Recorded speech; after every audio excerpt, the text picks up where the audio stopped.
This is the last time you'll hear the intro for Il Zebra's Transformations because I'm renaming and reframing my podcast. I'll still share my experiences, but now with the clearer intention of offering actionable insights that can profoundly help my target audience, mature women with big dreams and deep trauma in the background, and their partners who want to understand women in their lives and understand themselves better through their female counterparts. So please enjoy this intro one final time. This is the podcast Il Zebra's Transformations. I used to be an Il Zebra. I was prey, but I committed to transforming into a lioness who lives without feeling guilty about how nature created her. Transformation involves detaching from decades of conditioning, and it requires doing things differently. So, I am podcasting to keep track of my progress. If my sharing helps someone else, I see that as a win for everyone. But now, without further ado, let's get started.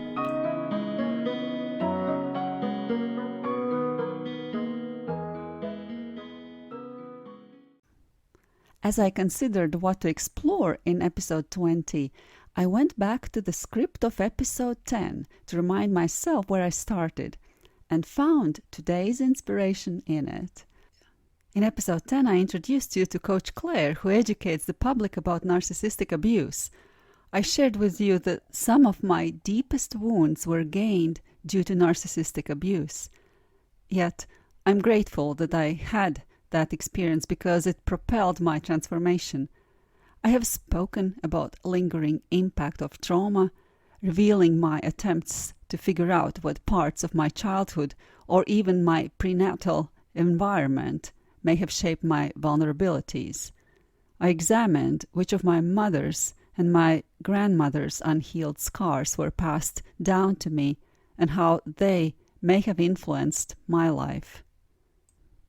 That reflection naturally led to episodes 11 and 12, where I turned my attention to my female ancestors.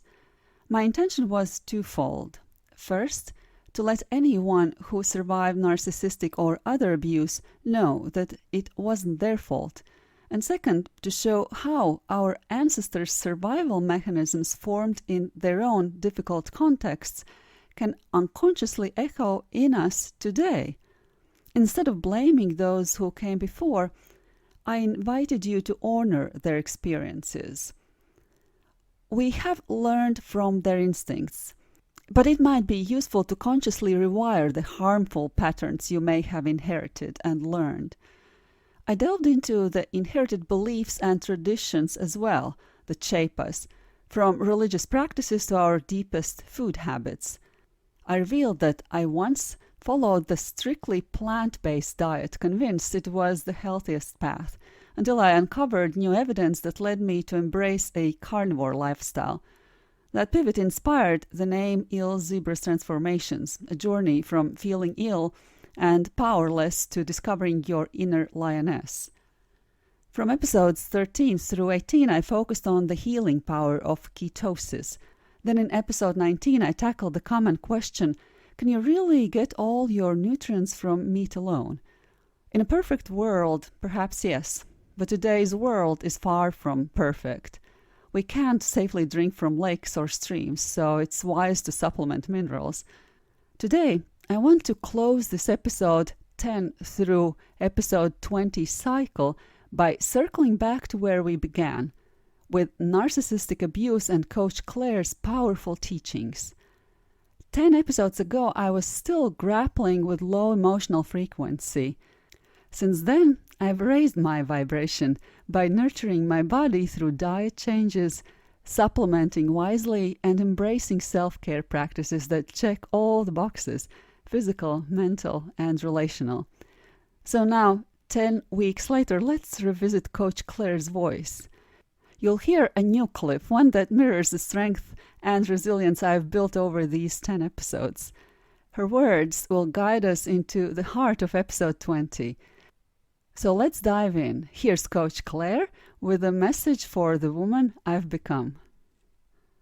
5 signs that you're starting to heal from your narcissistic relationship. Number 1, you are no longer needing to continually repeat the stories and talk about what happened. In other words, your interest is starting to resume. There are long periods of time where you are thinking about completely different things and not the relationship, and you can engage in conversation happily and freely that's not to do with the narcissist.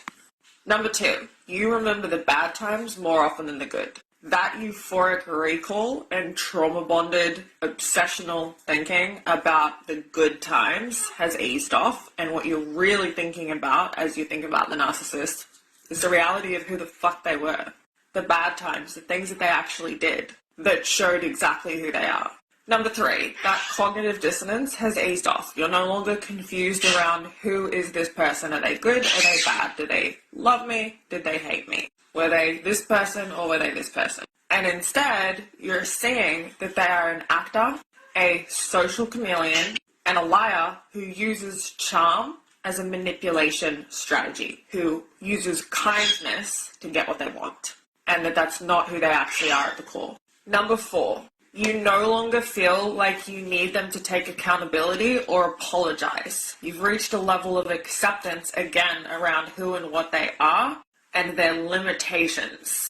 You understand and accept that they're never going to take accountability or apologize, and you don't need them to in order to move forward.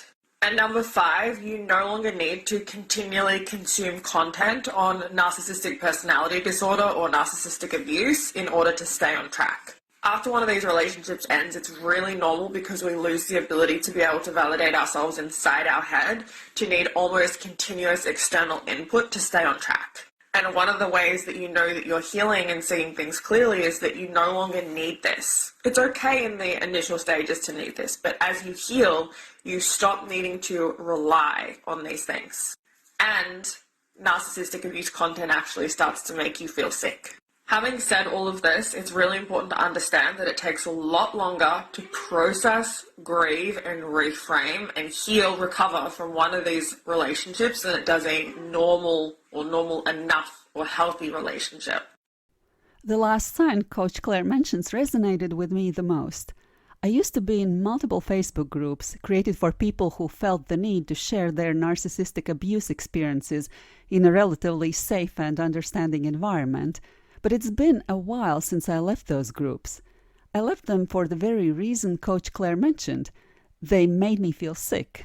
They brought my energy down, and I didn't want that anymore. However, I never unfollowed Coach Claire on Instagram, so the voice recording of the reel I just played showed up, and I'm glad it did. Even though I feel I have healed most of the wounded parts, it's good to hear the confirmation in the form of these signs she mentions. I'll quickly go through them as I experience them.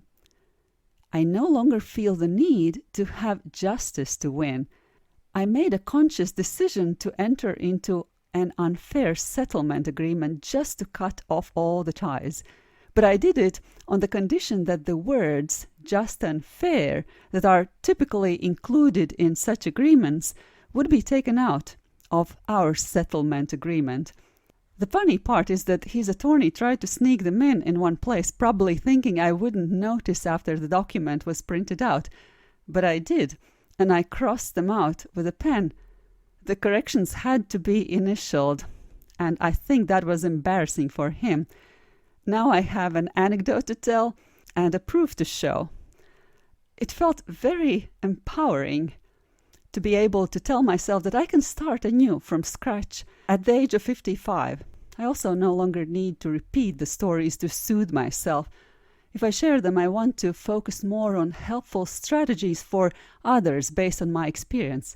Hence, I'm changing the course of the podcast, and hence the next piece of this episode. If you have been in a relationship with a narcissist, one of the most daunting consequences is what it does to you when it comes to new relationships. Your radar of a narcissist is tuned up high, and there's a risk of sounding a false alarm in your brain. You may prematurely terminate a potentially good relationship, fearing that your partner might be a narcissist or deeply offend them by expressing your concerns. There's no need to explain how that can negatively affect your happiness. I'll share one of my recent insights and learnings to help you avoid that. Have you heard about attachment theory? Attachment theory, developed by John Bowlby and further elaborated by Mary Ainsworth, is a psychological framework that explains the enduring emotional bond between individuals, particularly focusing on the early relationship between infants and their caregivers. Adults develop attachment styles based on their early experiences, and these styles affect their relationship patterns, communication, and overall satisfaction.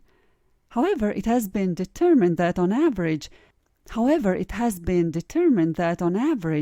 1 in 4 people change their dominant attachment style over a 4-year period, and most people are unaware of it or the theory itself. In other words, these changes happen without their ever knowing they have occurred or why. In hindsight, we might conclude that we have changed, and funny, we might not realize we might change again. In my opinion, and in the opinion of attachment theory experts, it's better to take the steering wheel in your hands instead of letting the stream take us where we might not want to end up. So let me tell you the basics of the attachment styles. According to the attachment theory, there are 4 distinct attachment styles: secure, anxious, avoidant, and disorganized. One or a couple of styles dominate within each of us. Individuals with a secure attachment style generally have a positive view on themselves and others. They are comfortable with closeness and independence and can effectively manage their emotions. Anxious individuals often fear abandonment and seek constant reassurance from their partners. They may be preoccupied with their relationships and exhibit clingy or demanding behaviors. Avoidant individuals tend to suppress their emotions and maintain distance in relationships. They may struggle with intimacy and emotional vulnerability. Disorganized individuals often exhibit a mix of anxious and avoidant behaviors, sometimes seeking closeness and other times pushing partners away. They may struggle with trust and have difficulty forming stable relationships. What's interesting is that more often than not, narcissists exhibit avoidant attachment styles, particularly the dismissive avoidant or fearful avoidant types. Yes, by the way, there exists such further classification too. These attachment styles are characterized by a fear of intimacy and a tendency to withdraw from close relationships to avoid vulnerability. If you have been dependent on a narcissist for whatever reason, usually as a child depending on a narcissistic parent, or as an adult depending on a narcissist financially, once you learn that the abuser was a narcissist, your radar for a narcissist is tuned up high, and you may mistake a person with an avoidant attachment tendencies for a narcissist. A good idea for you would be to educate yourself on attachment theory so that you don't misdiagnose people around you, and learn to heal and manage your insecure parts with kindness, as well as communicate your needs clearly without hidden agendas. In her article, 3 Signs that an Avoidant is a Narcissist in Disguise, Meadow DeVore says that the first thing to look at when you're trying to figure out if someone is an avoidant or a narcissist in disguise is manipulative independence. People with an avoidant attachment style learned early on to become self-reliant and to keep their guard up. By the time they are adults, they often feel trapped when someone tries to get too close. They do want love and connection, but they struggle with intimacy because they fear getting hurt. So even though they crave connection, they have a hard time trusting you and letting their walls down. To them, independence is safety and emotional closeness intimacy, and vulnerability are threatening. So they start to pull away to keep their emotional space. Now, this gets tricky because a narcissist can use independence as a manipulation tactic. They might try to create a sense of mystery to keep you off balance, or try to make you feel inferior by making plans without you, acting like they have more important things to do than spend time with you. This isn't genuine independence. It's a calculated move to elevate their status and to make you feel less important. By being unpredictable and elusive, they make you constantly question their actions and your own worth, which keeps you invested in seeking their approval. This keeps them in the position of power, while you're left feeling like you need to work harder to gain their attention and affection. The important takeaway here is that avoidants seek independence to protect themselves from vulnerability and rejection. Narcissists use rejection and false independence to control and dominate you. A useful tool when trying to determine if someone's withdrawal or need for independence is due to avoidant attachment or narcissistic manipulation is the intent check. A good idea is to try to engage them in an open conversation by sharing how you feel when they are withdrawing and listening for the clues in their answers. If they respond thoughtfully and try to explain their need for space, it's more likely avoidant attachment. If they resist responding, deflect the question, and make you feel bad or needy for asking, or use it as an opportunity to assert control, it's a red flag for narcissistic manipulation. Sign 2 is manipulative emotional distance. People with an avoidant attachment style struggle with intimacy and vulnerability. Even though they might be deeply empathetic, when they become overwhelmed, they might emotionally shut down, dissociate, or retreat with panic. This isn't due to a lack of empathy, but because of a fierce self-preservation instinct being triggered. And even though this can be painful on the receiving end, they generally do not intend to hurt you. They're simply trying to feel safe. When you're trying to determine if someone's emotional withdrawal is due to avoidant attachment or manipulative lack of empathy, use the empathy test. As a key difference is that avoidants do have empathy and they do desire closeness, yet they struggle with insecurity and fear of rejection. They're always wondering, are you going to hurt me? Narcissists don't have empathy and do not desire closeness. They're always wondering, are you going to serve me? To check for this, next time you express your feelings or need for support, watch how they respond. An avoidant might seem overwhelmed or uncomfortable, but they will still show some level of concern and attempt to help in their own way. They might say something like, I'm not great at this, but I'm here for you. They genuinely do not want you to be in distress, even if they might not know how to handle the situation. In contrast, the narcissist won't really care if you are in distress unless it affects your ability to serve their needs. They might try to negate your story, shift the conversation back to themselves, or use your vulnerability against you. Sometimes they might even fake empathy to keep control over you so you remain a secure source of narcissistic supply. They do not want what's good for you, they want what's good for them, so proceed with caution. Sign 3 is passive-aggressive control. People with avoidant attachment style tend to avoid conflict. They don't want confrontation. They don't want to be stuck in an uncomfortable conversation. Emotional intensity, anything too deep, too real, too vulnerable, is super threatening to them. Their goal is to keep the peace and protect themselves with a safe buffer of distance. It's easy to confuse this with a covert narcissist's classic manipulation tactic, passive aggression and stonewalling. On the surface, The behavior is the same, basically dodging a conversation, but the intent is very different. It's not about avoiding conflict, but about controlling you, punishing you, and manipulating the situation to maintain power over you.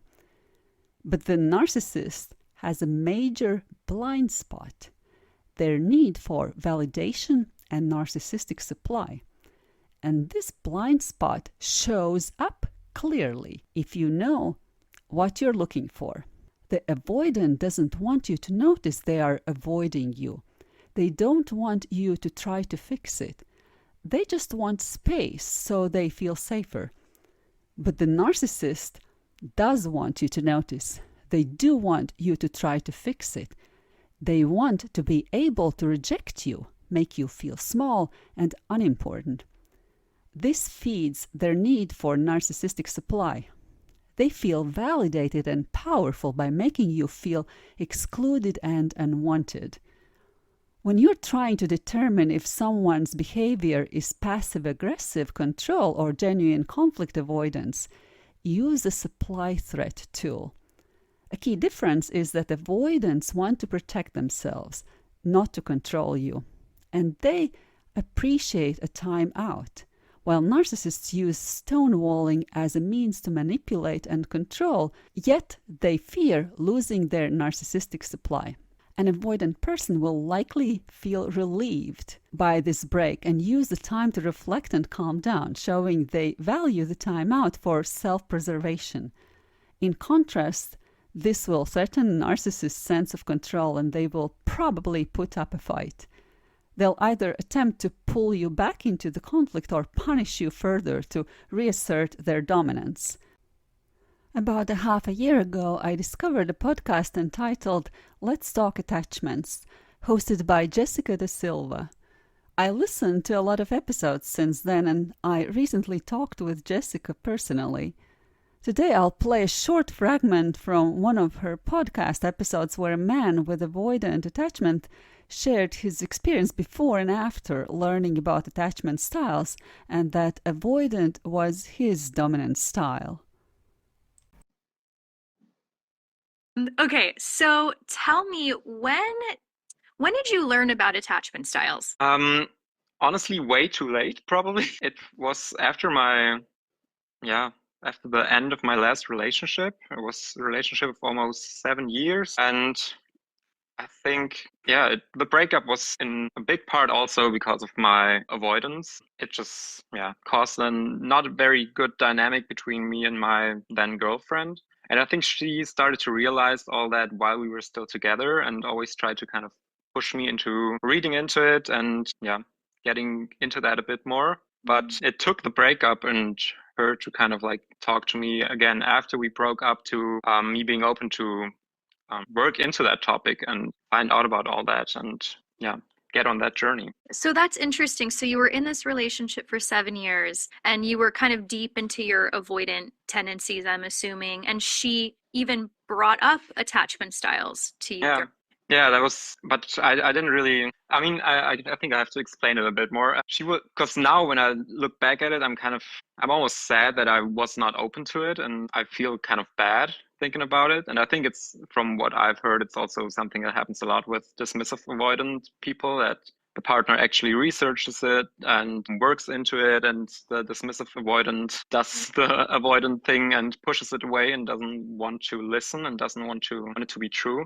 And for me, it kind of felt like an attack on myself, that someone like tried to tell me that something was wrong with me, especially because I did not think that something was wrong with me. I thought that's just the way I am. And I also kind of thought of it as a strength. I thought that I'm just a very independent person and that's just how I am. That's how I've become. And I kind of knew that something was missing. Like, I knew that I used to be able to love more, but I thought maybe that's just how it is. You just get older and you don't feel that much anymore. And I thought I'm just a strong, independent person. And it felt like an attack on who I was. Yeah. And I'm glad that you spoke to that, because that's often the complaint that people with avoidant attachment style have when their partners are like, hey, I think this identifies with you and the way you experience love. Oftentimes avoidants take that as criticism. right? Or I'm not good enough. I'm a disappointment. So they can be very resistant. Yeah, and I mean, being dismissive avoidant, I mean,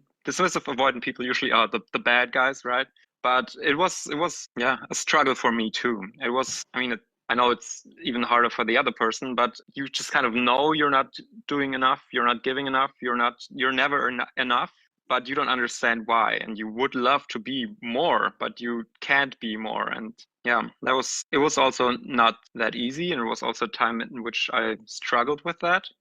But I think the main problem was that I just thought that I am that way and that I wasn't open to accept that I had to break out of that pattern and that it is a pattern at all. I did not know that. And I thought my brain is too complex to just break it down to some article she sends me. And yeah, I remember stumbling up on your podcast was what brought everything into a different light. Yeah. You mentioned so many good things that I want to like break apart, and I know we don't have time to get to all of it, but you said, so before this relationship, or like when you were younger, you mentioned something about being able to show or express more love. Is that true? And then you kind of closed up as you got older? Yeah, now looking back, I think it probably has something to do with my parents breaking up at the time of my first breakup. And I think looking back, that's probably the point where I started to think of me needing to be stronger and not feeling so much. Like, I almost think when I'm thinking back that it was a decision that I made and like a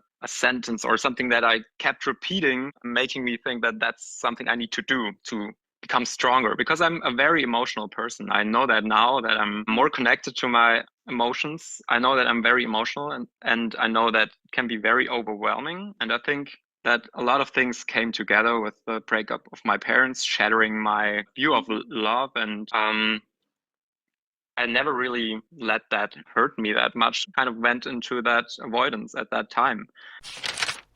According to the book Attached, the new science of adult attachment and how it can help you find and keep love, none of the attachment styles is in itself seen as pathological. But I won't go deeper here. I'll finish by reading some quotes from this book that debunks the myths related to dependency and codependency. Dependency is not a bad word.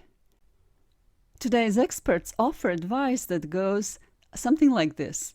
Your happiness is something that should come from within and should not be dependent on your lover or mate.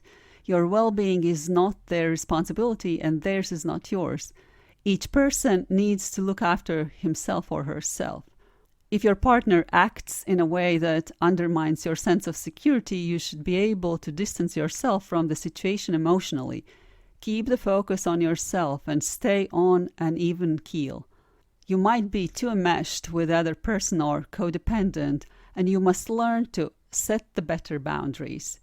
While the teachings of the codependency movement remain immensely helpful in dealing with family members who suffer from substance abuse, as was the initial intention, they can be misleading and even damaging when applied indiscriminately to all relationships. Numerous studies show that once we become attached to someone, the two of us form one psychological unit. Our partner regulates our blood pressure, our heart rate, our breathing, and the levels of hormones in our blood. We are no longer separate entities. The emphasis on differentiation that is held by most of today's popular psychology approaches to adult relationships does not hold water from a biological perspective. Dependency is a fact. It's not a choice or preference. Once we choose a partner, there's no question about whether dependency exists or not. It always does. So, if you want to take the road to independence and happiness, find the right person to depend on and travel down it with that person. You've been listening to the podcast of Ilse B. If you like what you hear, I'd really appreciate it if you subscribed, followed, liked, commented, and shared. If you want to learn more about me, my causes, my products, and my services, please visit my website ilseb.com. That's ILZEB.com.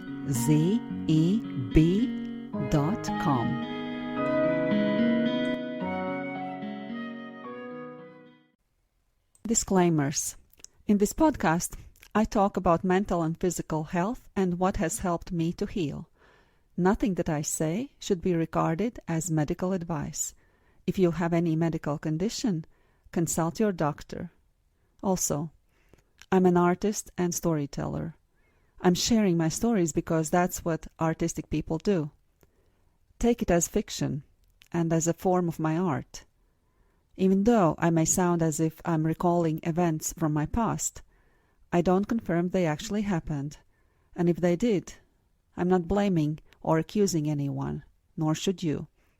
I take all my life lessons with gratitude, trusting that they are given to me to expand my soul.